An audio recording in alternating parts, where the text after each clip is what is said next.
How do you write a compelling story? One that is worthy of being filmed? You're asking people to dedicate time and energy to help you make it, but what do you have to say? Writing used to be my least favourite part of the filmmaking process. I felt like I could start a story really well and take it down a nice winding path, have lots of interesting things happen to the character, but I just could never really get it to a satisfying ending. And a lot of my stories would just kind of stop abruptly. When I was in college and uni, you had to come up with ideas all the time. Some of the modules were built around make a film in a week or make a film in 2 weeks, and this was happening so often, so you were always having to pull a story out of nowhere. And so one of the easiest things to do is to take inspiration from your own life, because interesting things happen to us all the time, and you can take those moments and rework the story to be something a little more dramatic, or maybe use some dialogue that you found that you think is really compelling, and just sort of shape what happened in your reality into something more artistic. But real life doesn't often conclude in a satisfying way. You don't tend to get to the end of something in your life and it just wraps up in a neat bow and everyone lives happily ever after. There's always something else after that. So I think this is why I found it really difficult to come up with endings for things. I don't think I had actually lived through any very conclusive endings. Tiger's butt right here. Recently, I decided I was launching a YouTube channel and it was going to show how to make short films and look at behind the scenes. So I had to actually have a short film in order to make and then explore behind the scenes. And after figuring out what my YouTube channel was going to be about and how I made that, I then had to figure out, well, what's this first story going to be about? What do I need to tell the world? And at this point in my life, stories find me more than I find them. Last year, I decided to go on a filmmaking residency in Italy, and I booked this without any idea of what I was going to go and film. So I had a couple of months between booking it and going, and so I just started collecting ideas that I thought were interesting. I basically had a note in my notes app, and I just kept putting in things that I thought were interesting. I saw a TikTok where someone was suggesting a drinking game called Medusa, where if you looked someone in the eye, you had to take a drink. And I thought, that's a terrible drinking game, but a great plot device. Imagine how uncomfortable that could be. So I started writing a group of characters who were playing this game, and that became the central crux of the story that eventually went on to be the film. And I'm going to make a video all about film residencies to explore this a little bit more. But it shows that inspiration for a full story, or maybe even just an idea within a story, can come from anywhere. That was a TikTok. The other day, I was watching the new Apple iPad Pro ad, which I really don't like, and my thoughts on it inspired me to have an idea for the name of the film that I'm making for Cinora. So honestly, inspiration comes from everywhere. Maybe you already have a location, and so you're writing around what that can facilitate and what that is. Maybe you have some actors who have a really particular skill, and so you're going to write a character who's able to do that. There might be another way into finding the story that's not just starting with nothing and going, what do I say to the world? My first Cinora idea came to me in the car, as a lot of ideas do. It's a strange phenomenon, but even though I listen to podcasts and music whilst I drive, there's something about not looking at a screen anymore that gives my brain space to wander, and I come up with loads of ideas when I'm driving. I had recently bought a lot of paint, partially for a hobby and partially for an idea I'd had around animating a film. And I guess the motivations for Cinora were kind of swirling around in my mind because I was thinking about how now that I had this project, I wasn't going to have any time to paint. I was really excited to set up this channel and this project in general for filmmakers to be creative and make films, but it did mean that I was going to be putting all of my free time into that and not really doing my hobbies anymore. And since Cinora came about in response to lots of opportunities falling through, I thought that it made sense to portray what it's like to experience simultaneous success and failure as a creative. I started thinking about how I wanted it to be abstract, fast-paced, eccentric, and frustrated, not unlike Run Lola Run, which is a film I really admire for those qualities. And then these thoughts collided together, and the idea was born. The film is an eccentric montage of moments in a painter's journey as they experience simultaneous success and failure. So every time they have a win, there's a loss just around the corner waiting for them. So she gets a commission, but the industry is losing funding. She gets into a gallery, but no one is interested in buying her work. She gets better at being a painter, but now everybody's interested in generating pictures using AI. I initially called the film Grow Up, and that's because I had this idea that it'd be interesting to open the film with the character as a young girl, and an adult is asking her, "What do you want to do when you grow up?" And the reason for this is because, well, we all ask children that question. And when I was a kid and people asked me, I would say that I wanted to be an artist. I loved painting. But people would say to me, artists don't make money. There's no career in that. That's not a real job. But I felt kind of confused because everybody also told me that I was really good at it and they always got me to do arty things. My family loved it when I made paintings for them, and I didn't quite understand why something that people enjoyed so much was also something that no one would ever want to pay me for, or I wouldn't get to just do for the rest of my life. The joke's on them because I quickly shifted from wanting to be an artist to wanting to be a film director. Honestly, there was no hope for me. So I had this jumping off point and I had some ideas that I was going to infuse into the script. And I basically contacted a few people before I'd written a word to say, this is the idea, would you like to help me make it? And immediately there was a group of people who were like, yes, absolutely, I want to be part of this. They actually started sending me some anecdotes that made it into the script. So a lot of the script is based on real things that happened. Once I'd gathered enough material, I sat down to write, and it was a very easy start. I knew what motivated my character and I knew what she wanted.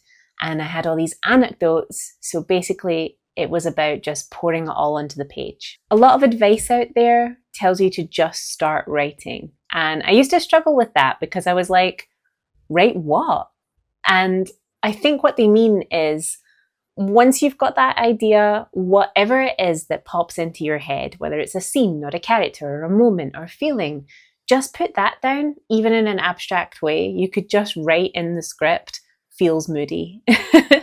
That's helpful. That fleshes the world out and it builds the idea, and you never know what that might lead to. So it is a good idea just to put everything down. And the first draft is going to suck. It's not going to be perfect. It might not flow together. It might not make sense, but it has to be there in order for you to make the other drafts. A bit like when you plop down a blob of clay, it doesn't look like art yet. You have to poke it and mold it and shape it into art. But it starts out as this obscure shape and then it begins to form into art as you work it. It's the exact same thing with a script. It's an interesting metaphor for me to use. I have never tried pottery and I couldn't say that I would make art if I was in that scenario. I use Arc Studio to write my scripts because I really like the interface and it's free. And I think that it's a really great place to start out before maybe paying for professional software. Professional software will be great once you're an established pro and you are firing out scripts non-stop. But right now I'm only writing a script once every few months. And so this free version of Arc Studio is all I need. And it comes with so much packed into it that it's really easy to create a professional script from this software. What did happen when I sat down to write was that I began thinking about what it was she was painting. So there are a few moments where we see the canvases that she's working on, and I thought, wouldn't it be great if what she painted reflected her emotions or tied into the theme in some way? And I realized that the way she felt was like Sisyphus, the king from Greek mythology who was punished for cheating death. and he was sentenced to roll a boulder up a hill, and every time it got to the top, it would roll back down, and he'd have to go to the start and begin all over again, and this went on for eternity. Every time my character experiences success, she experiences disappointment and failure too. So I thought it was appropriate for her to paint Sisyphus, and also I began to use repetition in my scenes to really hammer home this idea. As I was writing the script, I realised that a lot of the conceptual visuals that I was going for were going to require a blank space of sorts. And so my producer and I started looking for a blank canvas, a big empty studio that we could use and dress up any way that we wanted. We found a place called Crown Point, which is in Glasgow, and they offered us a really good rate for the day. So we went along and visited it, and after seeing the room, I actually began to write scenes based on the different textures and backgrounds that we had at our use now. I actually started drawing storyboards at the same time as writing the script, which is a really unusual thing to do, and I can't say I necessarily recommend it, but in this instance, it was completely necessary.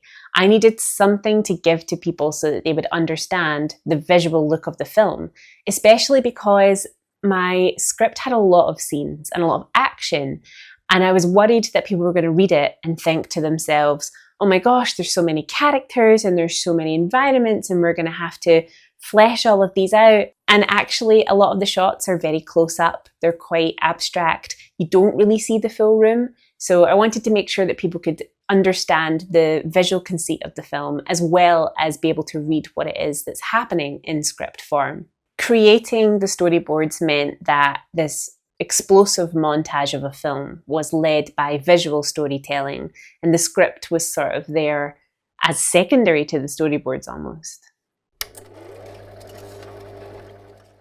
Now, I had a few ideas for an ending. What if she went back to being a little girl, like at the start? What if she won an award? What if she became a painting? This is an abstract film, so anything can happen. But none of these endings felt right, and as I said before, I always struggled with this part because the real story doesn't stop. You don't just get to a high point in your career and then stay there. And I obviously didn't want her to give up. So I had to think about, well, how did Sisyphus end? There's a very well-known philosophical take on the myth of Sisyphus by Albert Camus that I'm sure lots of people listening will be familiar with.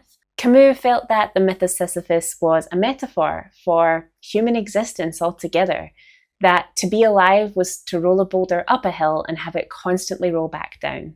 But Camus felt that even if life feels disappointing, painful, unrewarding, and never complete, there's only one way that you can approach this, and that is to imagine that Sisyphus is happy. And this resonated with me because eventually, as I was growing up and I decided that maybe I wasn't going to be an artist, but I was going to be a filmmaker, I still met a lot of people saying that that wasn't a viable career option, that there was no future in that. And I distinctly remember when I was a teenager and I had decided to leave school and go to college to study media, one of my friend's dads asked me, "And what are you going to do with that?" And I said to him, "I'm going to be happy."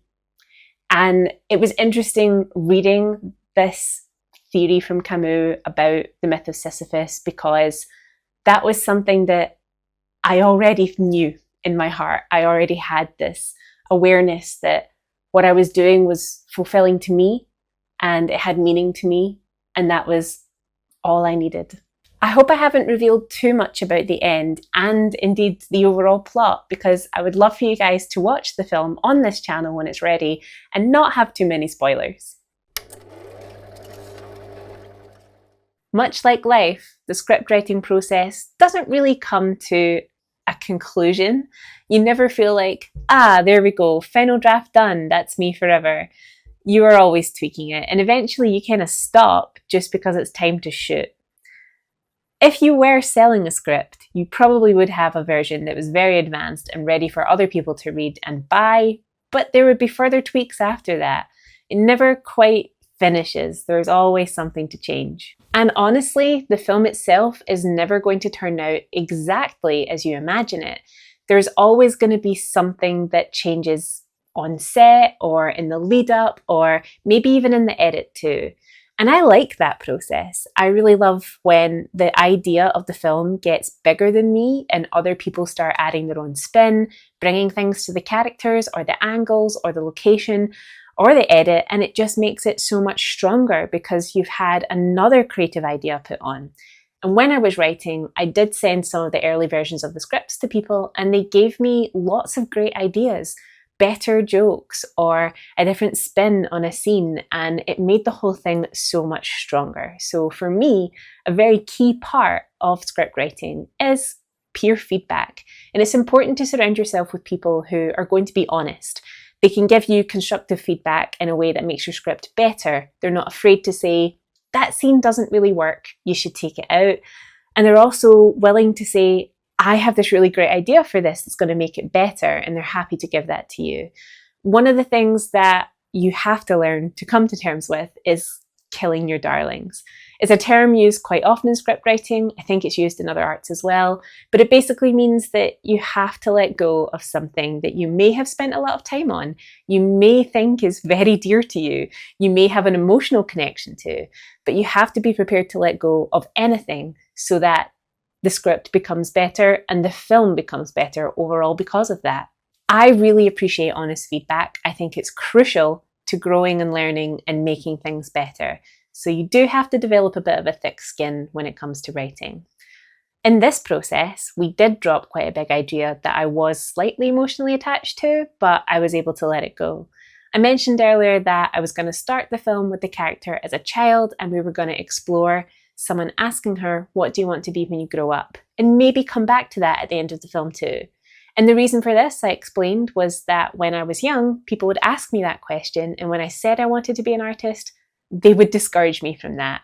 I decided to drop it because A, it was going to be quite difficult to film, and I am trying to do this all in one day. And B, I came up with a stronger idea to frame the film, and so it didn't feel right having both, and the other one was my preference. So I was quite happy to let go of the idea of having the character as a child. And honestly, as proven by this video, I will definitely find an opportunity and take it to talk about ideas and different things. Maybe it'll come into another project, who knows? But it definitely wasn't the type of thing that I thought, this is my only chance, I have to tell it now. I was definitely ready to leave it off of the script for now. The script has gone through many names. It's actually it's a skill I need to develop. I'm not very good at naming things. It actually took me such a long time to come up with Cinora. As I mentioned earlier, the original title for the film was Grow Up. And then I decided to drop the scene where the character is a child. So then I started exploring phrases and symbols from the myth of Sisyphus, but a lot of them were very forgettable and quite pretentious. I haven't settled on a name yet, but I do have two options that I'm really happy with. I'm not going to mention what they are because the chances are that between now and finishing the film, I'll have changed my mind again and it'll be something completely different. I learned through this process that I need to pick a really simple working title for each film and stick with that throughout production, because currently the film is called Absurd Creation and that's what we're running with as our working title, and I hate it. It was a good idea in the moment, but then I realized that it was actually very hard to remember. People sometimes say abstract creation instead of absurd creation. And it also just doesn't mean anything to anybody. It was taken from the myth of Sisyphus, but it doesn't have immediate impact when you hear it. And now it's just annoying me that that's what we're calling the film. It will change. It will definitely change. So thanks for watching today. Our film is in production now and is actually shooting in 1 week's time. And I'm so excited for it. So many great things have fallen into place and everybody has really brought their own thing to the table in order to make this happen. And it's really, really exciting to see that collaboration come together. If you'd like to support the film and the channel, then you can subscribe and tell your friends about these videos. That goes a very long way. You can also support the channel and the film by buying us a coffee at buymeacoffee.com. And we also have a shop there selling some very sexy filmmaker-approved products. All the profits from our shop go to running this channel and creating original, artistic and creative short films.